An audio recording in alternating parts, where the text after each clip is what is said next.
Now there's three things you don't want when you're building a bespoke car like this. 1, loads of parts that are not available anymore.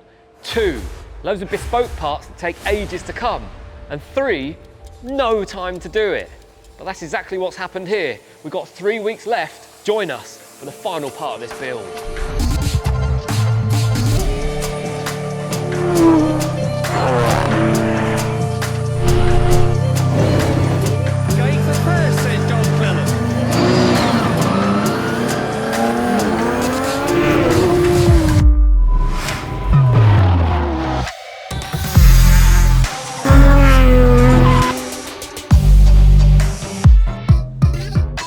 Welcome back to German Autoworks, where after weeks of anticipation, the E36 has returned.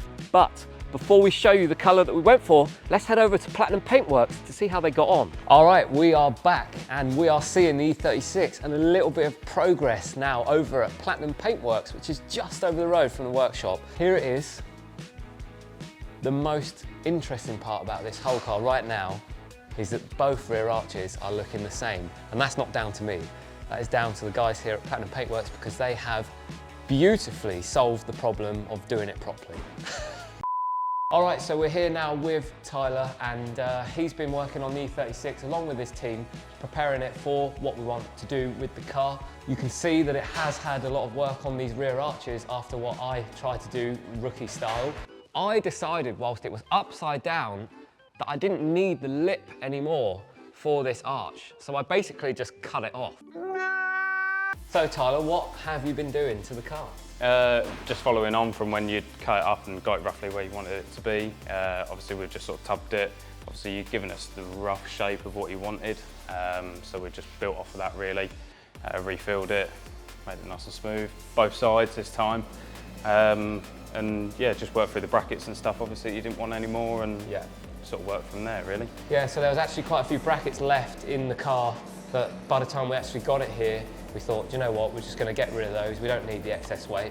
So Tyler and the team have been getting rid of all of that. They've also smoothed off all of the welds that we had to put onto the cage after the acid dip place drilled into the cage so that it could drain out.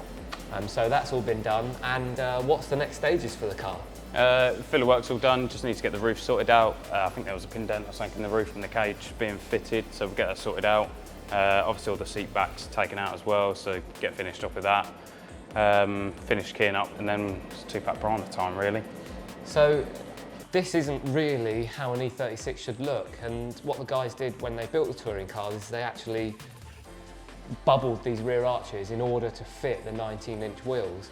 So Tyler and the team have actually been able to recreate well, I think it's absolutely perfect, the way that it's actually bubbled. And when you see on the B-rolls, you'll see how much wider it actually is. It's going to look absolutely fantastic. So thank you very much, and we are super excited to see it in primer. As am I. Yeah, and finally the paint as well, which you don't know what colour it's going to go yet, but you have to stay tuned to find out. Oh, look at this! Like, it's actually really starting to take shape now, because looking down the side here, I can just imagine those big wheels tucked up right under the arches. They've done a great job as well on the tubbing, so it's all sort of piecing together. This is the hardest part of the job because this is the stuff that we can't really do, and I'm super excited for it to be in paint, because then the build really begins. So that's us done here over at the paint shop. I'm super excited on the progress, and I literally cannot wait to get going, because we've got a little bit of a deadline on this car now. More on that later. Now, you've seen us on YouTube, you've seen us on Instagram, and now you can see our brand new online shop launching on German Autoworks website, where you can buy parts to build your very own one of these. Black is the new black, and now you can buy a black and black GAW Sunstrip, new to the website. Get one on your car, represent. If black don't tickle your fancy, try white, another new product on our website. Just go check it out.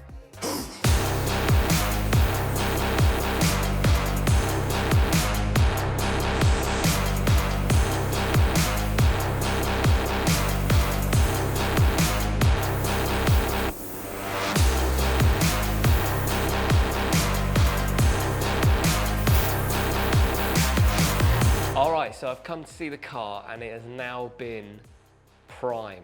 which is a big step in the right direction. The actual priming stage itself looks like it's gone on absolutely fantastically. It's covered literally everything, so underneath as well, the whole car has been rotated and painted. So this is one of the first little opportunities to actually see this rear arch now that it's all sort of in the primer, and it's looking really nice. So the next steps for the 36 is the guide coat to be sanded down. The guys will basically use this opportunity to get the finish absolutely perfect. The deadline. Let's talk about that for a second.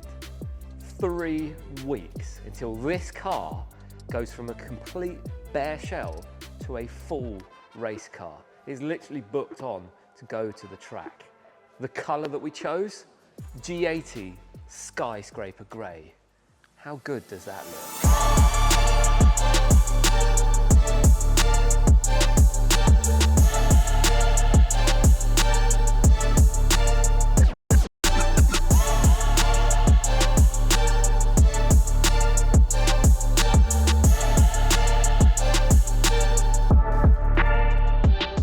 So, in previous episodes, you've already seen us fit the engine, fit the subframes. If you haven't seen that, go check them out. This episode is all going to be about building it all back up. I'm not going to do much talking. I'm going to start by putting on the door trims. You might think that that's a weird place to start, but actually it's quite nice. You won't hit your knees on anything. There's going to be a lot of getting in and out of the car. So those are going to go on first. I've already put the rear lights on. Let's jump into that. And then we're going to talk about the left-hand drive conversion. All work, no pleasure. I ain't here to make friends, big stepper. Hey, bad guy, Heath Ledger. Ready for wherever, I'll be front and center. Don't fly too close to the sun, your body chopped up by propellers. Came in Eric. The comparison. What are these for? So these are actually for when you shut the door, the rush of air pops these open. So they're like, they allow the pressure to kind of get out the car so you don't pop windows out. Fun fact. What we bout. Stick around when we hold it down. Look at what we found. Said this a marathon, not a sprint. Let's go 100 miles. From the ground with me to the clouds, never coming down. That's the crown on me, wear proud. What they was talking about.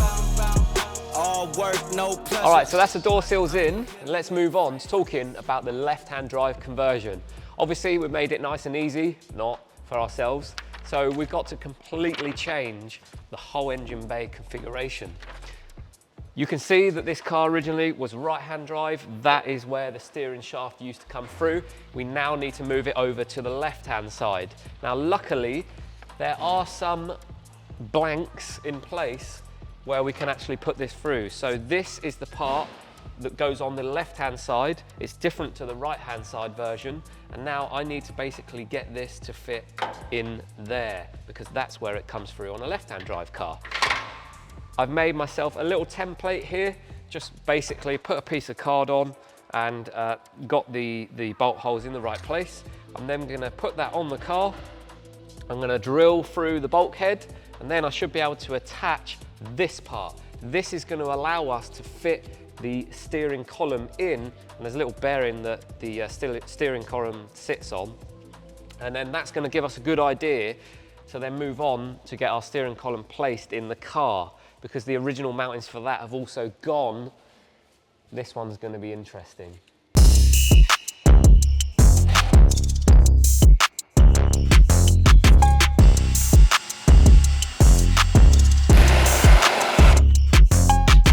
Right, with that done, we can now see whether it fits in. Needs a little bit of cleaning up, but oh yes. There we have it. So you can see now how that protrudes through and the steering column can now be fitted once that's bolted up. So now we're ready to bolt this in.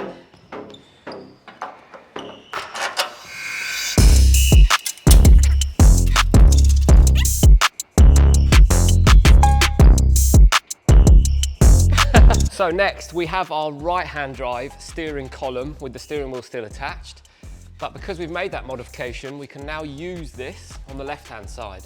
So we're just going to slide it in and you'll see what I mean now. How this part, it slides in. We can just fit this part, twist that, And that's it. It is now left-hand drive. You're driving. So our next challenge is now going to be attaching the steering shaft to the dash bar. So what we've got to do is we can see where the bolt holes need to be, and then we've got to decide at what height we actually want the steering wheel, and then make a bracket up in order to be able to fit that. We also need to decide whether we want the steering wheel to the left or to the right. So we're going to take some reference off the OEM stuff and then make something up. So before we actually get on with that next stage with the steering column, I want to get the pedals in. It's the same sort of scenario, the left and right. Now there is some space around this area here for the pedals. You can see where they went originally on the right-hand side. And I've got this nice picture here where we can see they go in just to the top right of the piece we just put in. Now, it's quite important that I get this right, but there's no real way of knowing exactly where it's going to go. So I'm just going to have to look at pictures, measure it up, and take an educated guess as to where these need to be. Looking at many different reference points on the internet, we have decided on a position for our pedals to go in. So, similar to down here, we've marked it out with a template. I've then drawn an X to get the center point. And the next thing to do is to actually cut the hole out the middle. The hole is for this part to go through. This is the armature for the master cylinder. So essentially the pedal connects on here. When the pedal is pushed, it will push the brake fluid out of the master cylinder. This part here is the servo. It's basically a big vacuum bellow, and when the engine's running, it pulls a vacuum on here, which makes it easier for you to actually push this master cylinder. So let's get it cut out, and then we can actually get this and the pedals fitted to the car. Right, so now we've just got to check the fitment. I suspect that we might have a bit of a problem here. Now this is actually for a little plastic sort of nut going there for the ECU cover. On a left-hand drive car, this is on the other side. So we'll see whether that's going to be a problem or not. But it should just slide in. Ah, yeah, see, it is now touching. So what we're going to have to do is get rid of that, and then it will fit. And as you can see, it's starting to come together. That's going to be there, pedals inside. It's looking good. Okay, so the last thing for us to do before we fitted the servo was to make up a quick little plate. Reason being, the other side is actually double skinned. So this can go on here now, act as a sandwich plate, and then we're going to throw it in.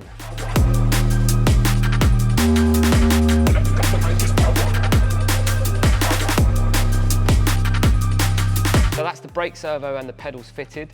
That's pretty much everything we need to do at the back of the engine bay. So now we're going to reintroduce the front subframe with our nice poly bushes. We did actually fit this and the engine in a previous episode, number 3, so go and check that one out. But the reason why we're putting this in is because we can now reintroduce the engine and start getting all of the bits together for the engine. They don't even know my story.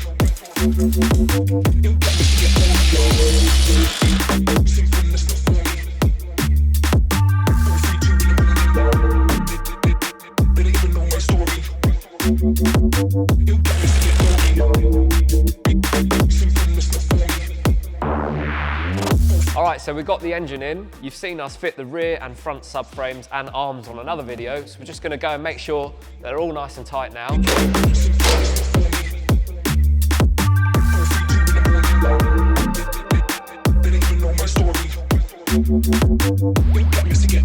Clutch and flywheel for the S54. Flywheel wise, we've gone for a lovely billet lightweight flywheel. Benefits, less mass, obviously, reducing the weight. But the benefit of that is there's less inertia. It takes less energy to spin it, which means the engine is going to rev up a lot faster. So you're going to get that nice rum rum you'll get from lovely S54s. Along with that flywheel, we've got a brand new Sachs clutch. It's always good to put new stuff in. Obviously this hasn't had a clutch ever anyway, so yeah, it's got to be new. And then nice pressure plate there as well. Got a lovely BMW alignment tool, so that just goes in there and then into the end of the crankshaft, gets the clutch absolutely perfectly aligned. And then we've got some new flywheel bolts, a release bearing, and once that's in, we can reveal the sequential gearbox.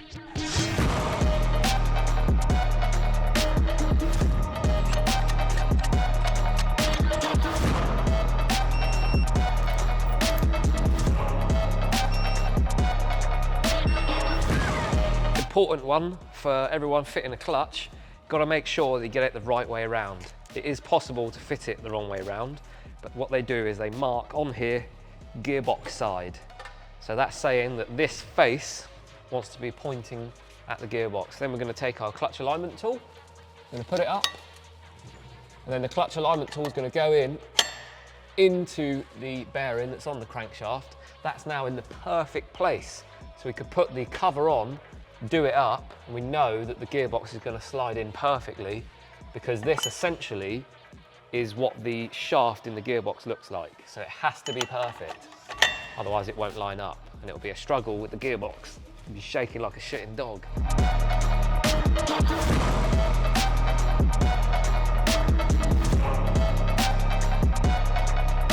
Let's go and get the gearbox. Can you hear that?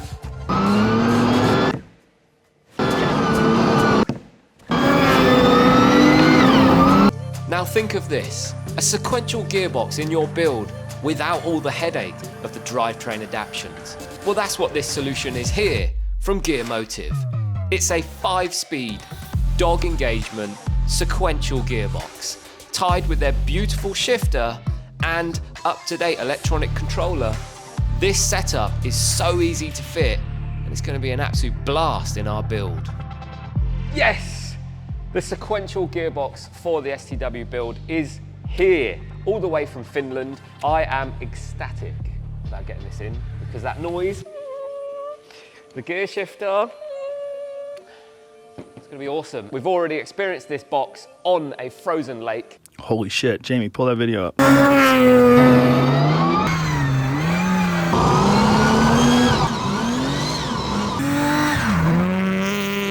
One of the best things I've ever done. That was sick.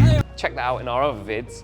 But here it is, all the parts laid out and mostly in the original housing. The massive benefit with this box is that fact, because we don't need to change our prop shaft. You can go on the OEM one. It fits up to the S54. It can fit on an S50, M52, M54.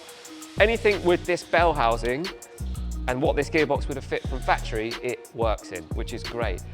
You can also see here this awesome shifter. Absolutely love the look of this thing. Can't wait to be pulling on that. And then we've got a really nice display. So this not only displays what gear you're in, it also is touchscreen, and you can change the sensitivity of the different sensors that are on the gearbox. Fantastic.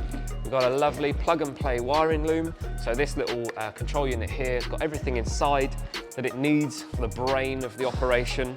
This has a strain gauge inside it. So essentially it has a little gauge inside here that can measure how hard or soft you're pulling the gear stick. That will change how long it will cut the ignition for to allow you to get into the gear nice and smooth. So it's the perfect setup for the STW, along with our rev shift gearbox mounts. I'm gonna get this whole kit fitted into the STW.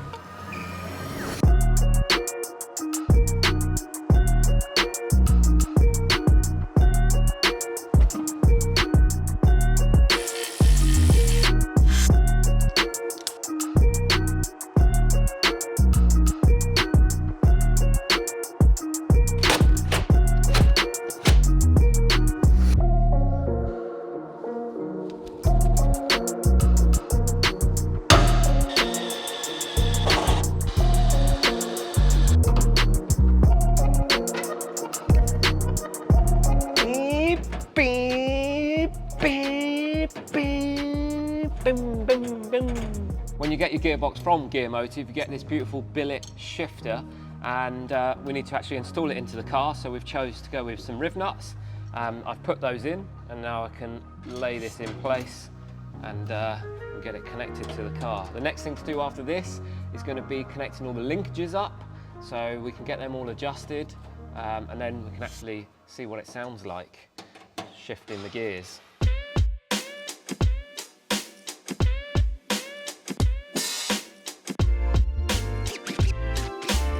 suspension, let's talk about it. Here we have a nice set of BC Racing coilovers. These are not the coilovers that are going to stay on the car once it's actually running, but we need a coilover set that's got an adjustable body on it. You can see here the difference between out the box and the shortest I could make it. The reason why they need to be shorter is because we actually have a much lower car than factory. So the distance between the points where they mount are also shorter. Once we know our distances physically, because we can adjust it, we can then go to Moton, which is who we're getting our final set from, and let them know what sizes we actually want. So this kit will be used on the car, but then it will also get taken off once the Motons get here and they'll go on a different car. Fabian, my friend at Swift Performance, sorted these out for me really quickly, like literally next day they turned up. So that's a thumbs up for BC Racing and a thumbs up also for Swift Performance and Fabian, my good mate, sorting me out. Thank you. So let's get these on the car. We're going to start on the rear, get them on, and maybe fit a wheel and see what it looks like.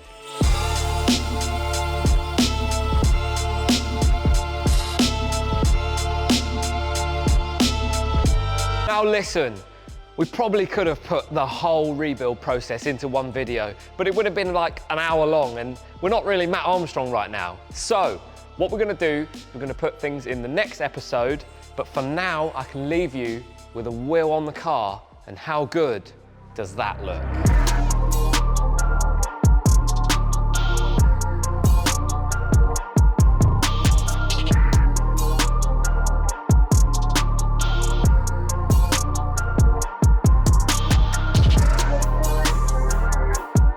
All right, that's us for this episode. I hope you thoroughly enjoyed it. Please don't forget to like and subscribe because it really does help us out. There's loads that's happened to the car off camera.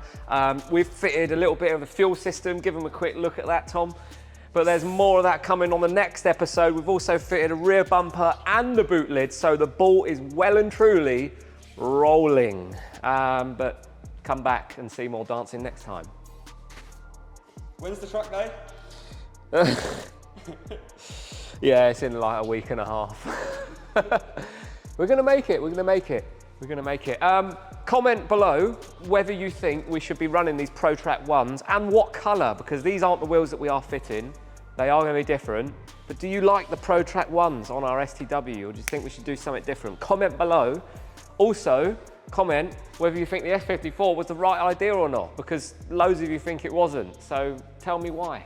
Tell me, give me some evidence. See you next time. See you next time.